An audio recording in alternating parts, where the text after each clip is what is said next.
Ten of Pentacles. Can you catch me up? I don't remember Ten of Pentacles. That's got Cavalry. Is that in the range of? I don't remember that card being done.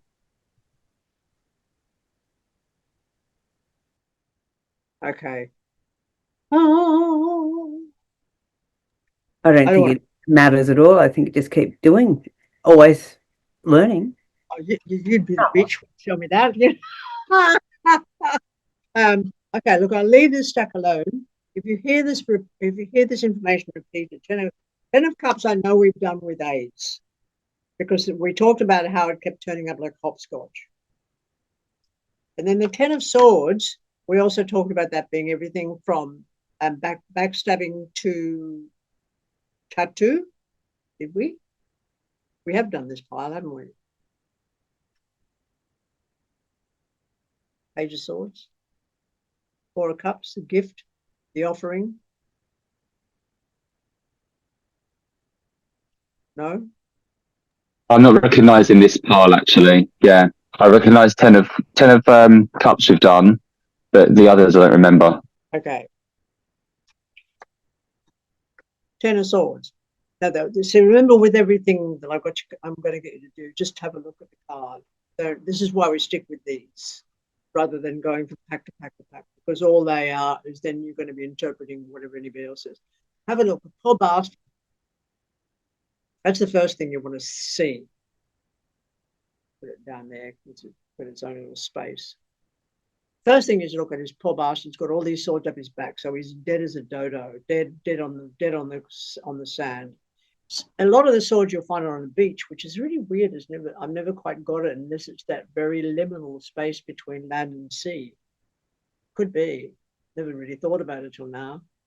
But the Ten of Swords can also represent tattoo. So it's like the piercing of the needles. It can represent back pain. It can also represent backstabbing. It can represent any form of violence, verbal or physical. It can represent, again, neck pain. If it falls with work cards, it's going to be acupuncture. Someone who also works with a lot of needles and pins. So it could be somebody working in the rag trade. It again depends on what it falls with. If it falls with a death card, it's a violent death. If it falls with the Ace of Swords, it's violence and attack. It can also definitely fall with people, if it falls with the Ace of Swords and an individual, it can be somebody who's can't help but be affected by self-harm.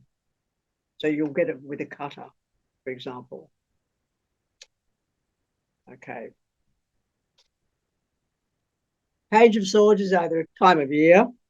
Time of Gemini is with the Lover's card. Star card is Aquarius.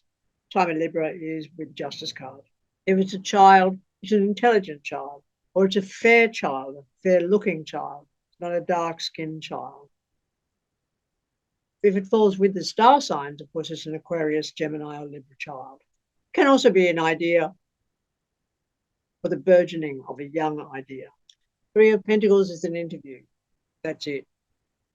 Water sign person, Pisces, Cancer, or Scorpio. Throw away your male, female, binary gender phenomenon and get rid of it. King of Cups can also be, as I said before, the King or Queen of Cups can be the beloved. And I don't know why. When you know it's a male or a female, how do you know that? Is that something that just comes to you, or yeah? 9 times out of 10, I know the gender persuasion of the person sitting opposite me. But it really doesn't matter. Ultimately, people are people. You know, their gender or sexuality is their own private business. Because if a person's going to fall in love, they're going to fall in love, and it's irrelevant as to what the person's got between their legs and whether they can breed or not, or using sperm or ovum. It really is irrelevant unless we're looking at a maternal issue or ideas of birth and procreation. But in this particular instance, the King of Cups, example in point, at one stage I had the police in my tarot room looking through my diaries, looking for a person who they knew had been married to a man who was on murder charges in Victoria, and they were videoing, and the cop behind the camera came for a reading and came back ages later, and first of all said, I thought you were mad. The second thing what it said in the reading was that I can see you marrying someone surrounded by water, and there was a Hierophant card, and they were in a cathedral. And the person concerned married the person in Byron Bay who ran the kayak business, and his family were very heavy Catholics, and they were married in the cathedral in Lismore. So go figure how it works. You've just got to really trust yourself. But the person of cups, see, the words king and queen, they are Saxon words, you know that, don't you? And they're seriously imbued into our language as the meaning of royalty.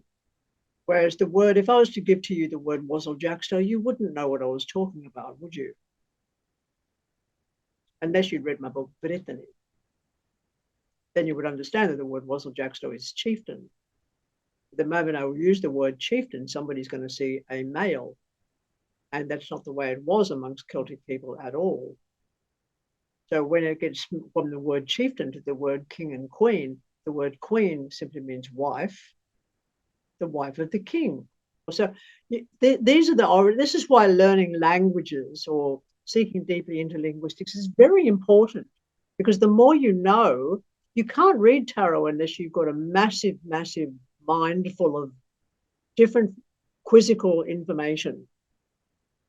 Unless you watch the news and the politics, and it's just extraordinary insofar as what it will see in advance, but not if you sit in your lounge room and never watch the fucking news. And not unless you go out and find yourself involved with people involved in trauma, drama, upheavals, the arts, creativity, different forms. The more experience you've got, the more you're going to be able to read tarot. It's not like medicine cards. And a lot of people on the island where I am here read medicine cards, and they might as well just be reading an answer out of a book. But tarot won't work that way. As we've seen here, it'll take all of you into account, all of us into account, and it'll read the one thing for everybody. So the King of Cards is that person of cups, and the person of cups is a person of water. Yeah? So again, what are they dealing with? If you put it with the devil card as a drunk, because of the liquid. And you will see Kabbalah in a lot of these, particularly the way shower cards like this. So when you look at the Lover's card, you're looking at the three pillars again, Boaz, Joachim, and the middle pillar, yes? 1, 2, and 3. And you'll see it a lot. We'll go through them each. But the Lover's card very rarely means lovers. It usually has to do with choices.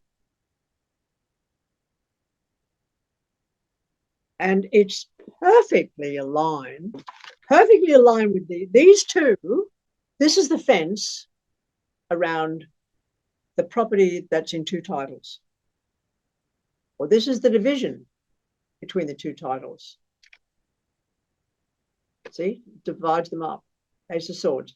And it's the idea, of course, of the sword down the middle of the bed, or the board down the middle of the bed, which used to be an old-fashioned thing when people didn't want to be married anymore. They'd put a board down the middle of the bed. Simultaneously, the Lover's card, which is the divided land in this particular instance, but the sword is Ace of Swords is what divides them. But the interesting thing about these 2 cards, particularly, is the word cleave. Now, if you'd read the dictionary, you'd understand that the word cleave is the oddest word in the entire dictionary. So I'll leave you to look it up. C-L-E-A-V-E. It's just downright hypocritical. Okay, so the Lover's card. Of course, if it turns up with the Page of Swords, as I've said before, it's the time of Gemini. And the Lovers, if it falls with the 2 of Cups, yes, it is to do with lovers, but they will be sexual lovers. So people can be unrequited lovers. They can be chaste lovers. It used to be a thing, chivalrous love. Anybody know about chivalrous love?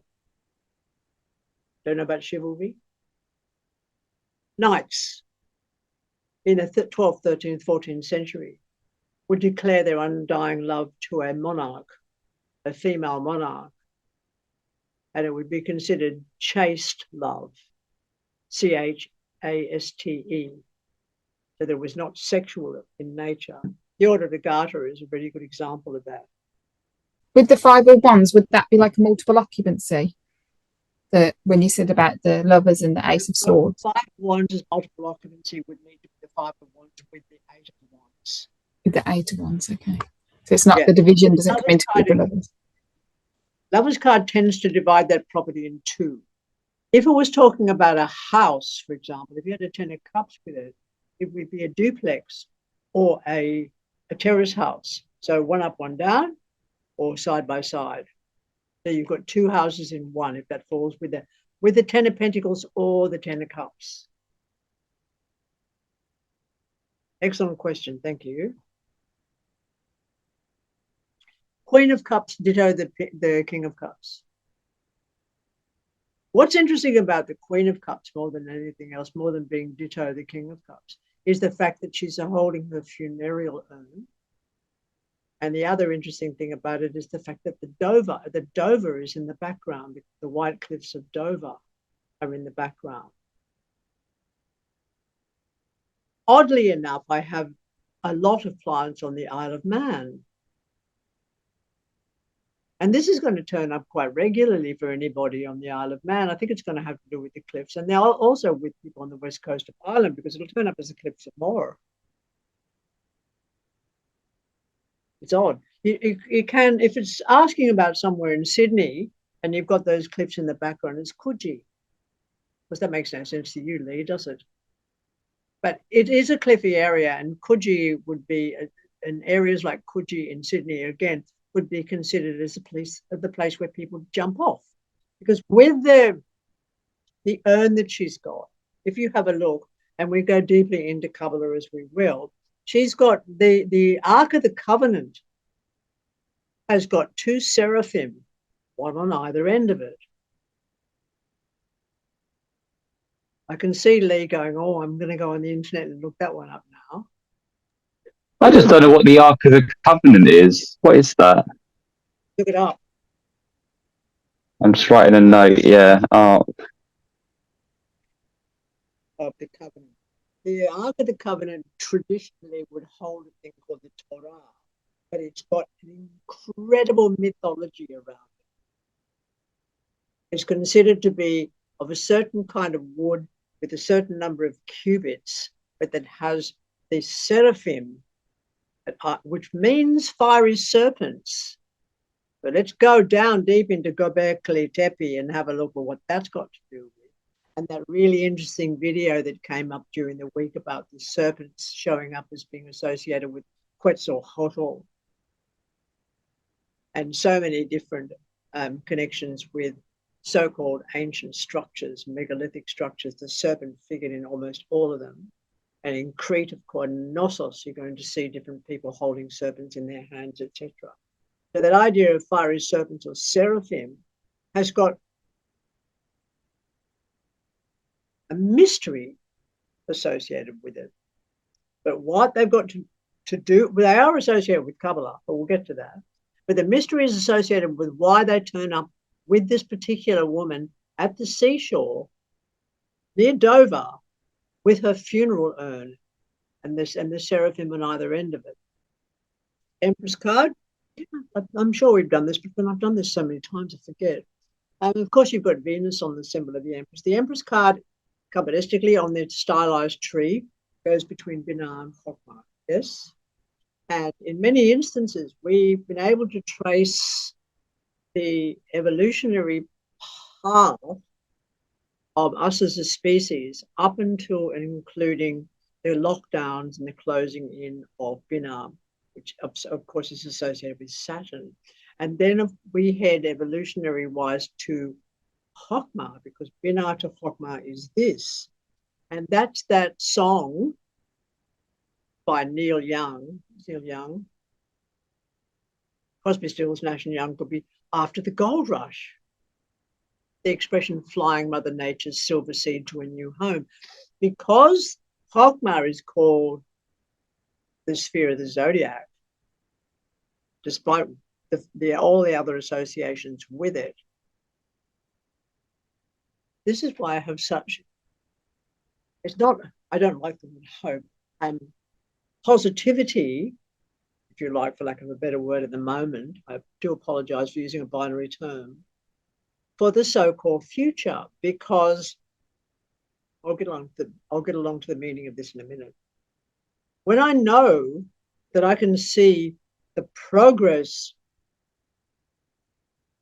symbolically from Malkut to Binah as an evolutionary phase of transformation that continues, so also then I have to speculate, what is it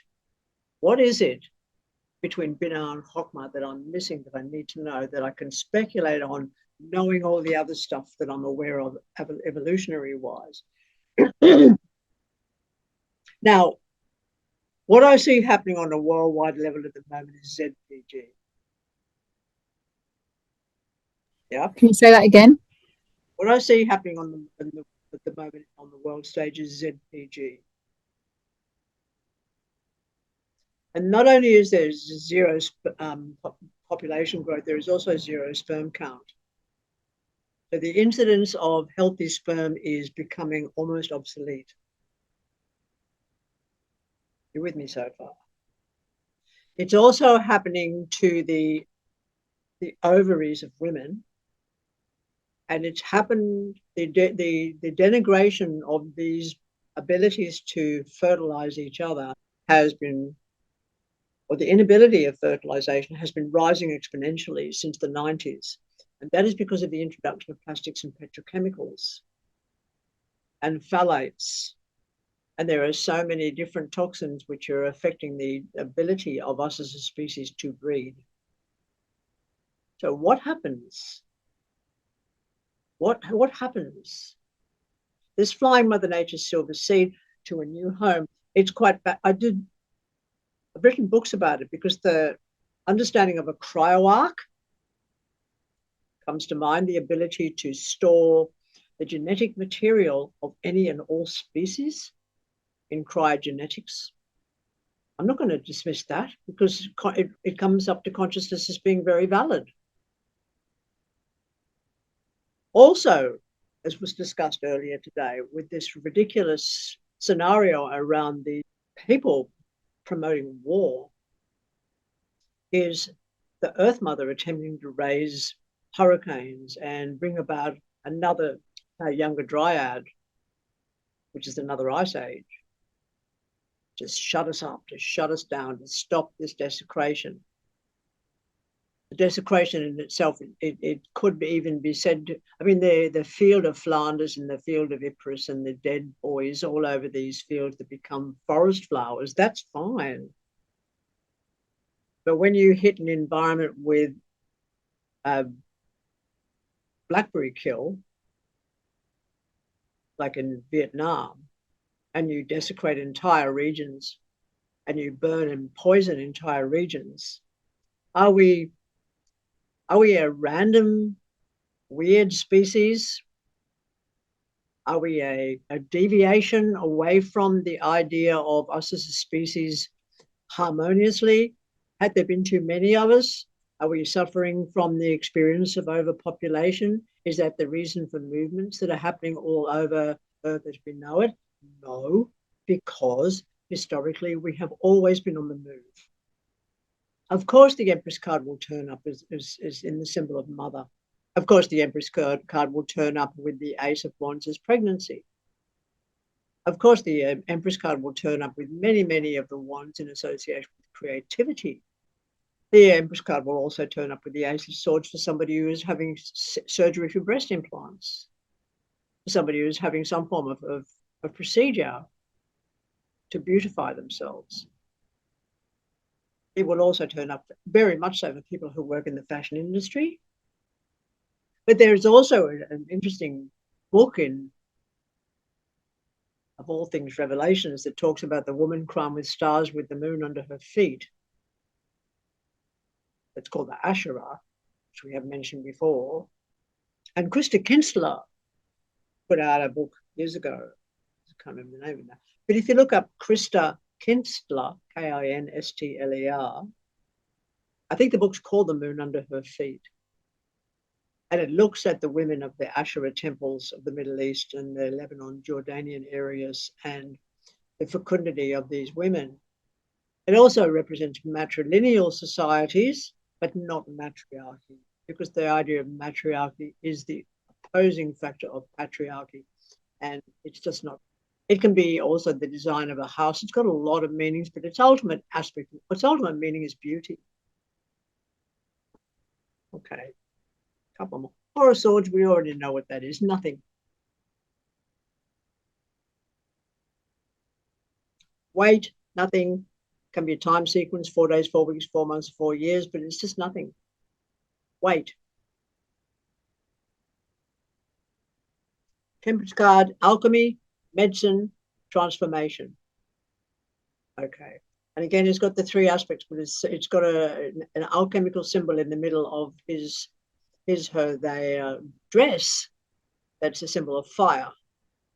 And that symbol of fire in this particular instance is the alchemical symbol of transformation. So in many instances here, this is associated with the Kabbalistic archangelic force known as Michael. It's the card of the healer. The healer, someone working in the healing arts. And interestingly enough, place-wise, it's France.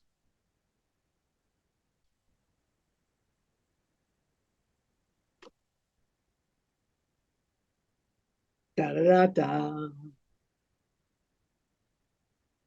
We have discussed this ad nauseum tonight. The only other thing that it can be, but I haven't seen it as such in such a long time that I can hear tarot yawning, is sending out brochures, like a letterbox drop. You know, it's only funny when I think of brochures being dropped by plane tonight by Israel, which is like, what? This hasn't been done since the Blitz. Well, they'll give it a go. But other than that, the Eight of Wands is country, rural environment and country. So if the Ace of Wands came up, for example, if the Eight of Wands came up with an Ace of Wands and a Five of Wands, you could be looking at a country band. Because the Ace of Wands with the Eight of Wands is a country song or country speech. But add it to the Five of Wands and you've got a band, because the Five of Wands is very often a band or a troupe. I know, right? How weird is that? Okay. The Fool card is considered in tarot to be the blind card. Behind the Fool card is every other 77 cards. The Fool card, when it turns up, it can mean other things, but I'll give you its general meaning. Its general meaning is la, la, la, la, la. Now, the other thing that the Fool card can turn up, and again, this comes down to your experiences. Has anybody been to Bali and walked the streets of Seminyak? Has anybody been to Inishmore, the west coast of Ireland? You know how the clinker stones, just you try running across the surface of Inishmore, you're going to break your ankle because of the lay of the stones. They're almost white stones, one on top of the other, and they're all loose. And if you run, as I've tried it, the chances of breaking an ankle before you get to the ferry are like probably 80%. It's in the 20% that made it. It's running late. But also in Seminyak in Bali, the pavements are so irregular that you're quite likely to fall. So the Fool card is, oops, fall. If you get the Fool card with the Hangman, that's somebody falling. If you get the Fool card with the Hangman and the Six of Swords, it's somebody fishing. Because the Six of Swords is the boat on the water. the Fool card is being above it, and the Hangman is going down. So it's the line that goes down. Similarly, this card has turned up for everybody in the Byron region who's ever jumped off Minion Falls, of which, since I was associated with the Byron region, that would be in the 20s. At least 20 people have jumped off Minion Falls while I was living there. So it's somebody who can fall, and they can fall a little bit, or you can fall to your death, or whatever it is. They're not looking where they're going, and oops, off they go. In an environment, very often Switzerland, particularly if it turns up with the Hermit card, because it's a high, snowy or icy environment. It can also turn up for the Himalayas. Is it on the tree of life between Keter and Chokma? What is relevant, I suppose, is Binah and Chokma, because this is also representative, if you get it, of the soul before it manifests. So it could be said, this cliff could be Chokma. On the opposite side, this cliff could be Binah, to get it. So that they're part of the Neshama. The quick drop, which of course takes a split second, is into manifestation, which is when you get the explosion of sperm and ovum together. So you get the first cell. So this is like the flash of birth. As such, that in the top there represents Keter. But it's not about the paths that link, because I don't usually take that much notice of them. They're good to train your memory, but I don't usually use them at all when I'm doing readings. But yeah, but very often the Fool card will, if it turns up with the Tower, for example, it's like the accident that had to happen. So what do you use that for then, Laura? Like the way the cards are placed on the tree of life, how does that influence when you're reading? Not at all. Okay. No. We'll just do one more, otherwise it can discombobulate. One or maybe two. Oh, we'll go here because the next one, of course, is the Hangman. So when you look, oops, see, he's up, then he's coming down. Yeah, that's sort of like falling, definitely falling. Because they're two way shower cards, and if there's nothing with it, quite often it'll turn up. Oh, there we go. So there's depending on the way they fall, and again, it's left or right, whatever, there is the person who is going to be diving or fishing. Can you see that? Can you actually see how I see that? They're on a boat, they jump off, they go down. It's actually that simple. This is why I like to see whether, when you're putting them up, I like to see whether they're from left to right or from right to left, because I'll read them exactly as they're laid out in front of me. That one would make a big difference, because they would be unexpectedly falling out of the boat because they weren't watching what they were doing. So it depends on whether you're going, how you lay them out and exactly what they're meaning there. The Hangman, if you look into such things as the Temple of Revelation, the Hiram Key is a really good example of a book to read where the Hangman features, because the Hangman position, and there's something else, I'll get to that. And the Hangman position is when a person going through Masonic initiations has one trouser leg rolled up, and there's a rope around one leg as part of their initiation ceremonies, and that's got to do with the Hangman. And now, if you ever wanted to see a series where this features, and it figures really, really well, it's called Da Vinci's Demons. I thoroughly recommend it for the good-looking guys too. Da Vinci's Demons. They get better as the series goes along. Da Vinci in the story is obviously autistic because he stims. He does the stimming thing. And he slows down the movement of birds. It's really interesting. But the Hangman figures all the way through the series. And it is very much a Masonic symbol of initiation, upside down, hanging from the tree of life, Yggdrasil, Odin. And that tree of life symbol will go through every echelon of most cultures throughout the world as being significant. But again, the upside downness is the indication that the person concerned is thinking ahead, but they're trapped. In this particular instance, the hangman is trapped within the religiosity or the ideology of either their country, their thinking, their partnership, their family situation, or something is holding them back. And I think that's quite obvious when you look. So all I'm getting you to do is look at the cards, so that when you put them together and you don't, you'll go, what the fuck? And then you go, oh, I know. And that's exactly how you're going to get it. In the end, you go, oh, there it is. And no shadow, with it beyond a shadow of a doubt, that's exactly what will happen. If you pause to start looking at each card individually, you won't get it. So when you do a scan and then you do another scan and you go, and then you go, boom, straight into it, you'll get it. This one. Knight of Swords is speed.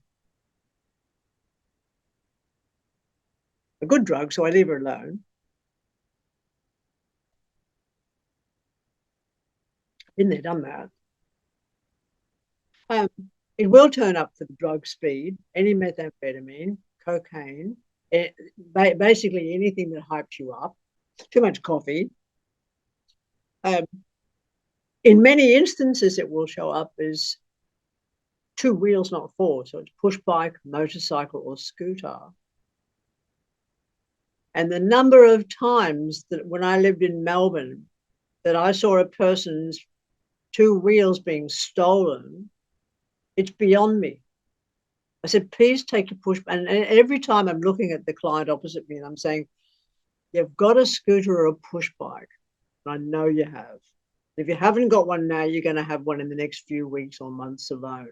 Put the fucking thing in the house, please.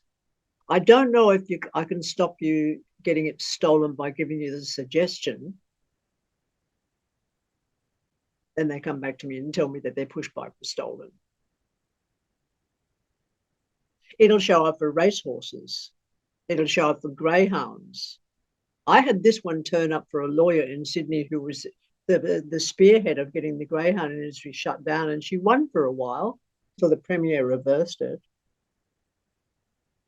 So it's fast horses. It's anything fast and quick. Whatever happens with this is going to happen very quickly. Okay. I think that'll do us for tonight. Otherwise, it just goes on and on and on, doesn't it? I will try and keep these ones separate. I might have to tear them up. They're from my spare pack, not my work pack. And when you're studying this and you're looking at them yourself, please keep your work pack away from your spare pack, your training pack. Just don't have them in the same room with each other, even, because when I'm getting a new pack ready to work with clients, by the way, and I usually work a pack to death, which means they end up a pack this thick and they're not sliding anymore because they come cloth. So they end up really, really thick and kind of manky. But they're learning, they're learned. It's a very strange phenomenon that tarot will teach itself through its own cards how to interpret. So when I'm wanting to get a new pack going because I'm worried about how many people have had their fingers on the old pack and how many germs get passed along, because I'm a little bit OCD like that, what I'll do is I'll put the new pack on the table with the old pack. And the old pack, which might have got a bit slack and gone, yeah, I'll sort of predict today, all of a sudden it's like a dog and goes, watch me. And the old pack will start being so incredible that I won't want to use the new pack. But ultimately, I've got to go and bury the old pack. Yeah. So